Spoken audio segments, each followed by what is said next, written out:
Charlie Kirk's assassin has just been arrested and identified as 22-year-old Tyler Robinson, although it's still early, since Donald Trump has declared he will do everything within his power to ensure the suspect has a speedy trial for aggravated murder as well as several other charges. You may be wondering what his prison experience will be like in Utah. As someone who recently served 10 years in prison myself, and also who has a source, a well-known online content creator who spent 8.5 years in a Utah prison, specifically himself, who I had an extensive conversation about this very subject with today. I know exactly what's in store for him, and it ain't pretty. I'll explain everything. Let's get started.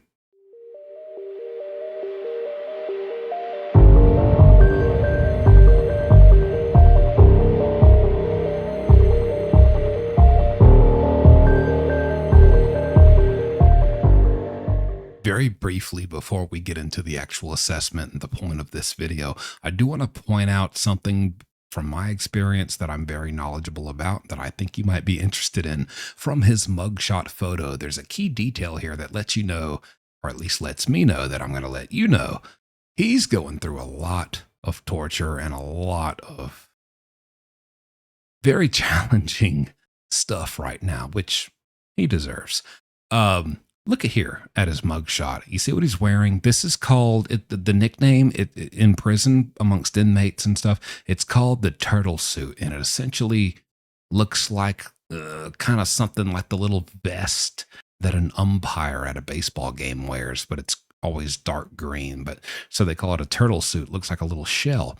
But you're essentially butt naked. You're stripped of all your clothing. You can't have socks, shoes, shirt, pants, jumpsuit, anything, shoestrings, bed sheets. You can have bed sheets, towels, anything that you could possibly use to harm yourself and take yourself out of this world with, if you get what I mean.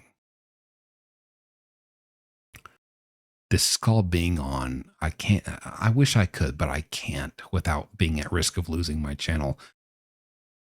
It's called S-word watch. What is the S-word? The word that means basically eliminating yourself from existence. Okay. I'm sorry. I would love to just call it what it is because we need to be real about this, but that's what it is. And I have been penalized heavily in the past for using these words, so I can't. But they strip you butt naked. So right now, we see him in his mugshot wearing this outfit, and you see nothing under it. There's no white t-shirt. There's no little tank top. There's nothing. He is butt naked in a cell right now, only wearing this silly little get-up, this kind of silly little umpire vest, if you will. No shoes, no socks, barefoot on the ground, which, mind you, in any jail or any prison, any floor that you're walking on barefoot, I absolutely guarantee you, because every one of those jails and prisons have existed for hundreds, if not 1,000 years, every square inch of that is covered in dried, ancient, historic, bodily fluids, excrements of horny inmates. That's just how it works. You can look at the white cement brick walls and you will see drip patterns that have turned yellow with age and dust, just as white pages of a book over time turn yellow. Oxidization. I think that's the word. That's what he's living in. That's what he's walking on barefoot right now. And they keep it extremely cold in those cells. Also, you don't have a toilet. Why? Because you could possibly, I don't know, I guess bang your head on the toilet or try to drown yourself in the toilet bowl. So you don't get a toilet. You know what they do? There is a hole, a very small hole, probably the size of a bowling ball, carved out in the cement floor that you have to squat like a silly little dog over and squirt your little dookies out into. You poop into it and it stinks. That's if you don't believe me, Google it. That's how it works, and that is what he's going through at this moment. As you watch this video, as you and I speak, as I speak and you listen, as you're watching, he is pooping into a silly little hole like a dog in his silly little vest, butt naked, cold. And the worst part is, not the worst part, but another bad part is most cells, they're all walled in. It's all walls, and you get a door, and then within that door, you get a very tiny, think of like a classroom, how they have that long, rectangular, skinny little window. Same concept, and you can kind of press your face up to that window and barely get like a vantage point and kind of like see just a little bit. But what are you going to see? Just concrete and other doors and maybe another inmate's face just looking like this. It's very weird and creepy. Nothing to really look at, no scenery, but it does give you privacy. When you're butt naked, crapping into a hole carved into the ground, you want privacy. You want to be walled in. You don't want there to be no window.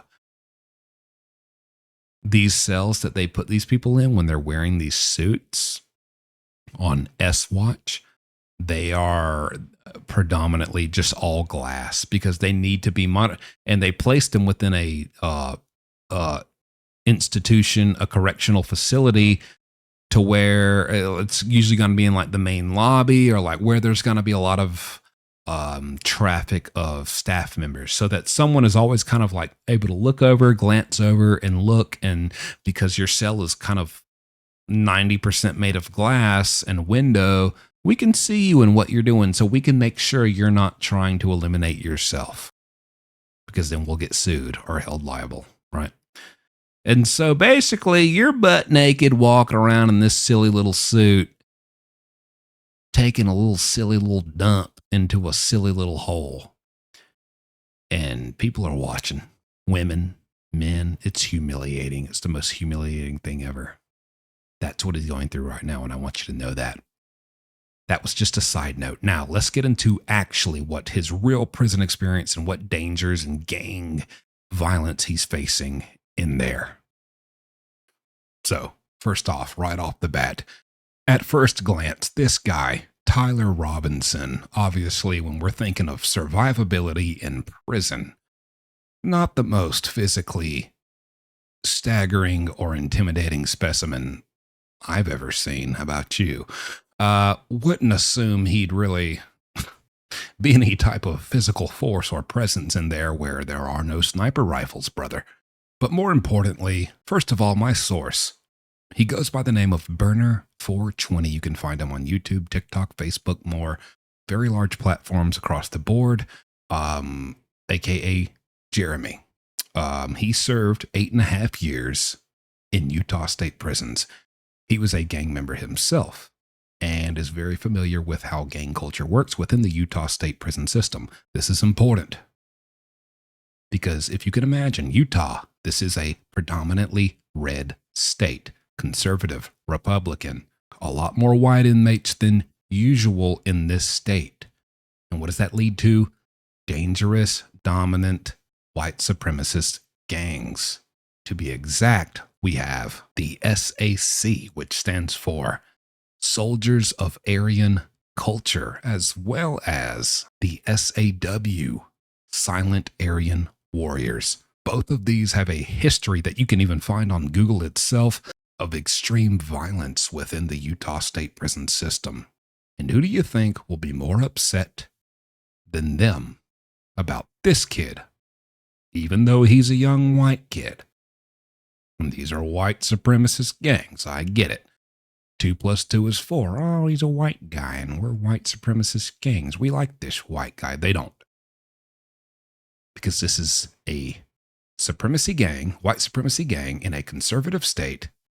You just took out someone very influential and important to them. And think about just how widespread this assassination is and how influential it is, how impactful it is on people, whether they are celebrating it or mourning it. This is undeniably huge in this country right now. The impact this has had, one way or the other, is insane. You better believe that's going to filter into the prison system, especially in the state of Utah, where it happened, that is predominantly conservative and filled with deadly white supremacist gang members. They're gonna be pissed. But according to my source, Burner 420, he says it's not even just the white gangs who would, because I did ask the question, would they be upset about that? And he said, believe it or not, the white supremacist gangs, they're not as political as you may think, but they would still want to get him just for that, for the very fact of what he did and who he did it to. Now, he also says, on the contrary, there are, because there are a lot of black gangs, and there are even some several Samoan gangs, indigenous gangs over there in Utah.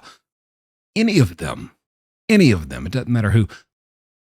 From what he knows and based on his prison experience in that exact prison system, any gang member would love, if they have the opportunity, to get their hands on this kid. Just for the pure infamy and recognition and just clout that comes along with it. Take that how you will. Is it for the right reasons? Probably not. Are you still happy about the fact that someone would want to do that to him and it may happen? Probably so.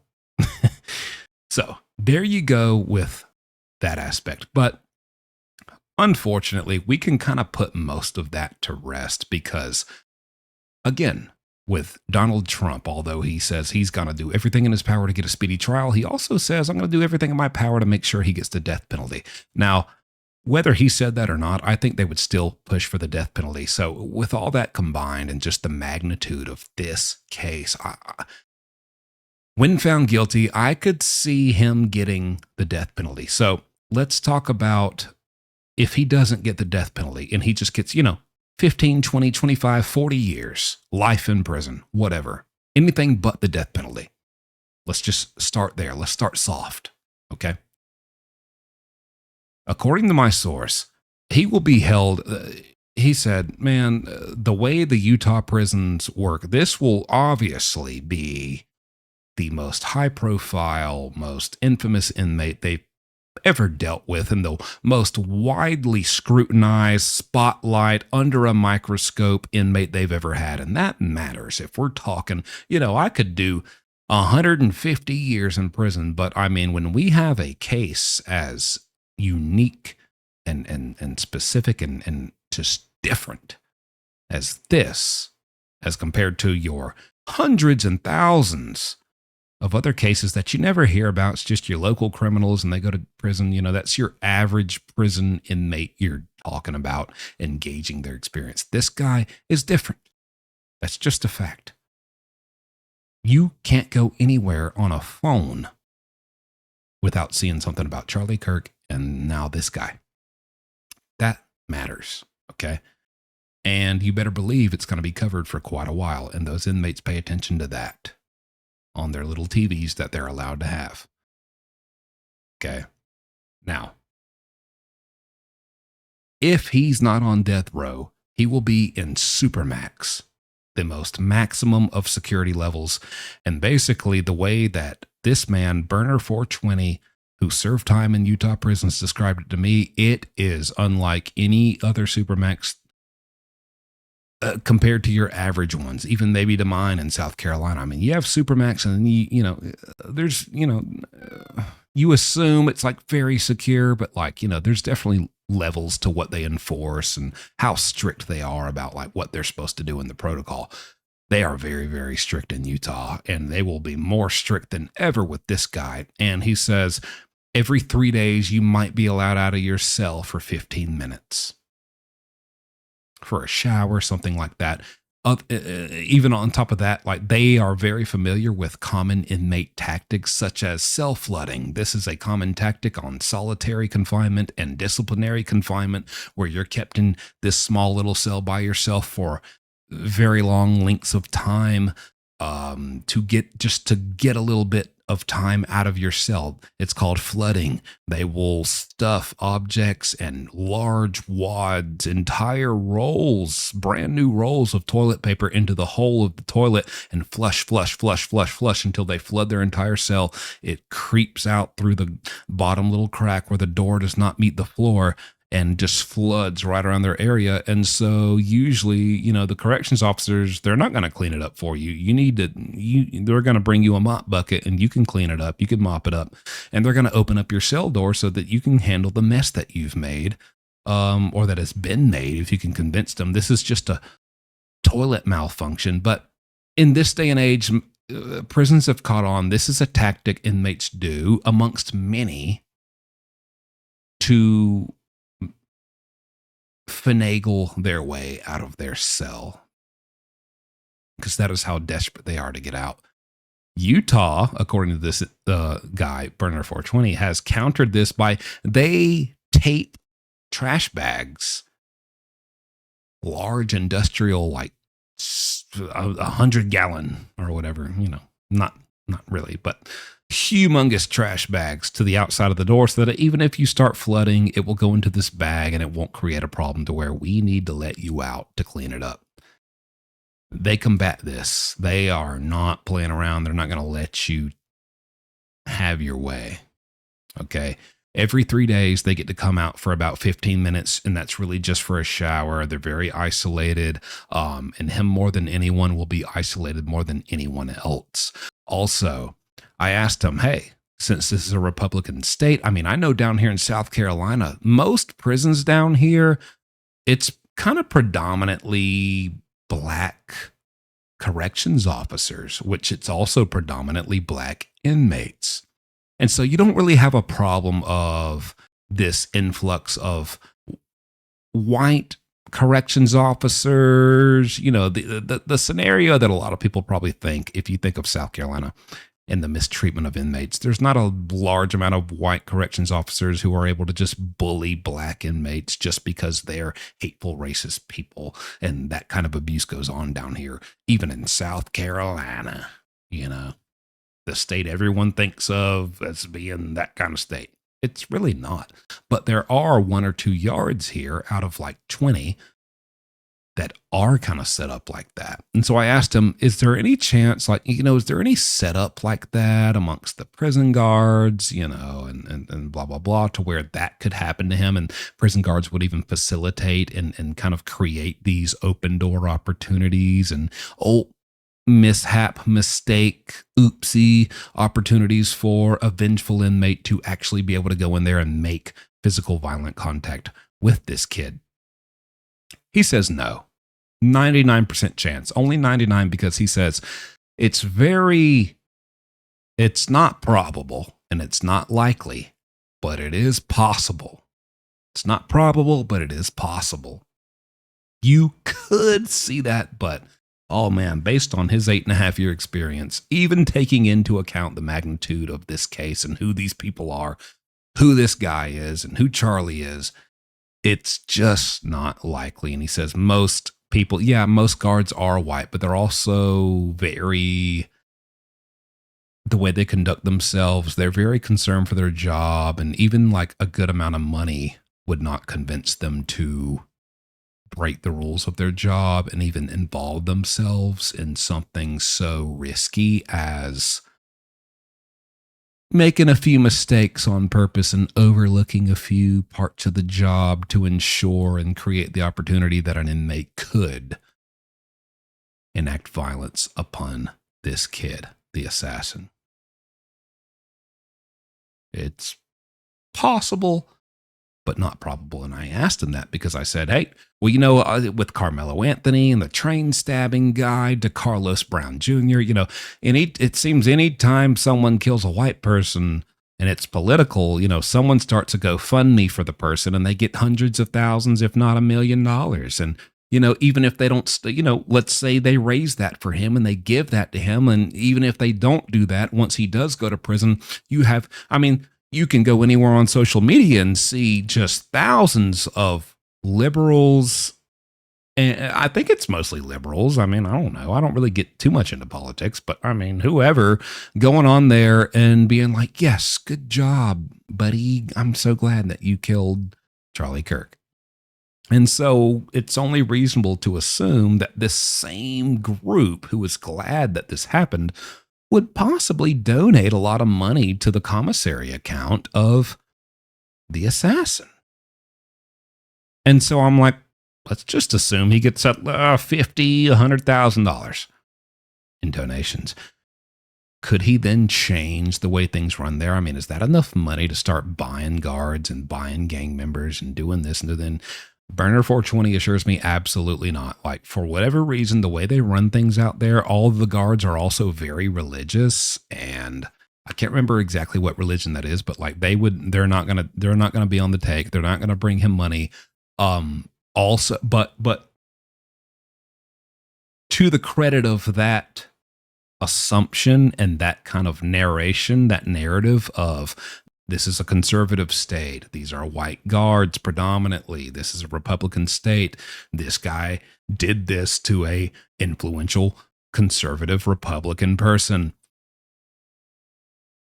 They would not accept money. Could a guard be bought? Yes. But in this case, for this reason, because of who this guy is and what he did and who he did it to, and because of what they believe in, most guards there in Utah State prison system, they're not going to be able to buy them. He firmly believes that. And mind you, this guy who I'm my source who served time, he was not a white supremacist gang member. He was kind of, I'm not going to say he was the opposite, but he was a Norteño. They have absolutely nothing to do with the white gangs. So this is a just, a detached, neutral, just based on experience, piece of insight about that. They don't care how much money he has. They're not gonna, no. They wouldn't do it for free because they hate what he did, but they also wouldn't help him for money because they care about a dollar sign. Kind of both ways here. But also that factors into, okay, probably no one's going to get access to him. That's on maximum security. So you can imagine death row, it's even more so. But there's something else I have to say about death row that I got from him and how that works in Utah specifically that you're really going to want to hear. So just hang with me for about 2-3 minutes. So that's maximum security if he doesn't get the death penalty. But to kind of summarize, if he gets death penalty, all that I just explained, it's just going to be a little more worse than death row and a little more of exactly what I went over, just more strict and cracked down because it's death row. Now, things like quality of life, like, if you follow, I do true crime. If you follow true crime and you know about Brian Koberger, everyone's outraged. Yeah, he got sentenced to this and that, but he's got a TV in his cell and he's got a tablet and he's got all these electronics and a radio and he's got a nice big cell. And it's like, man, you know what? The public is kind of pissed that he has all these little luxuries. I tell you guys all the time, prison ain't what it is in the movies, and it ain't what it was 50 years ago. Inmates got TVs, tablets, electronics, video games, email options. I mean, of course, they can't freely do this. These are monitored by staff and stuff. I mean, there are limitations and regulations on it, but so much. I mean, we're not just scribbling out a letter and licking it, and stamping it, under candlelight with a feather pen and mailing it off to our sweetheart across the ocean. 50, the prison ain't what it used to be. It's modernized and there's a lot more luxuries. Why? Give them more privileges. You have more leverage of what privileges you can take away from them if they misbehave and break rules. And ultimately, therefore, that causes less rules being broken out of the inmates want to keep these privileges. Give them more privileges. That makes them more likely to not break rules, because if they do, we will take it away from them. If they have nothing and no privileges, and nothing to care about and nothing to entertain them and nothing to give a crap about each morning, they will break rules. And why not? What do I have to go? Why would I care about breaking rules? Quick sidetrack just to kind of bring, because I know I'm going to get comments. Why do they get TVs and tablets? That's why. Luckily, this will make you, if that made you feel mad, this will make you feel glad. In Utah, according to this guy, again, Burner 420, Utah State Prison inmate, former inmate, he's not going to get none of that. You have to be locked up at least for almost double-digit years to be eligible to even receive a TV. He will not have all these luxuries. He will essentially be in prison the way it was 50, 60, 70 years ago. If that makes you feel better, he won't have those luxuries. That's just how they do things in Utah. So that's kind of good to know, but also they keep things so tight that probably, even though inmates would want to get to him, they won't be able to get to him. Now, if he doesn't get the death penalty and he does go in Supermax, let's say 10, 15 years. See, that's the thing. You know, people, he goes to prison. If someone's going to get him, then we'll hear about it by next Tuesday. No, you won't. Things in prison, listen, people have to figure out how to convince themselves that their 20 years they have to do ain't that bad and ain't that long. The sense of time that an inmate adapts to is much different than us out here, especially us who are consumed by social media and the age of, I need everything right now, immediately. You might not hear something for 10 years, 15 years, 12 years. It's going to be when people quit paying attention. There's no spotlight on him. People quit making videos about him. People quit talking about him. They quit tweeting about him. People quit wondering what's up with him. 700 more crazy things have happened after 10, 15, 20 years that have, our attention is so much elsewhere. That's when something will happen. If he's not on death row and eventually executed. That's when something will happen. And then we'll hear about it and we'll be like, oh man, that's crazy. And you know what? People won't care that much about it because it's been 15, 20 years. And it's like, I've had time to calm down and make peace with that assassination that happened. See what I'm saying? That's how that goes. So if he doesn't get the death penalty, eventually, sounds like anybody, any gang, anybody, not just the white supremacists, they're going to want to get him just for the badge of honor.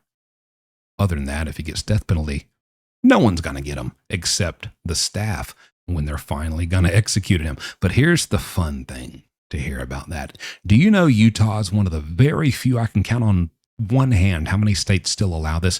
You know, they don't do, lethal injection. Okay, what a peaceful way to go. Nope. You know what they do in Utah? And what they recently did to their most recent death row inmate in 2024 who they executed? Firing squad. He will get the same method of execution that he gave. He'll live by the assassination. He'll die by the assassination. That makes you feel however it makes you feel. I'm just here to give you the info. Other than that, that's all I got for you. If you have any further questions, I can ask my source, and I can certainly reach out to other people in Utah or just go off my own prison experience. Give me specific questions in the comments, and I will gladly make follow-up videos and go very in-depth on anything that anyone wants to know. We're here for the long haul. We will follow this case. That's what we do over here on Jumpsuit Pablo. Thanks for watching. See you next time.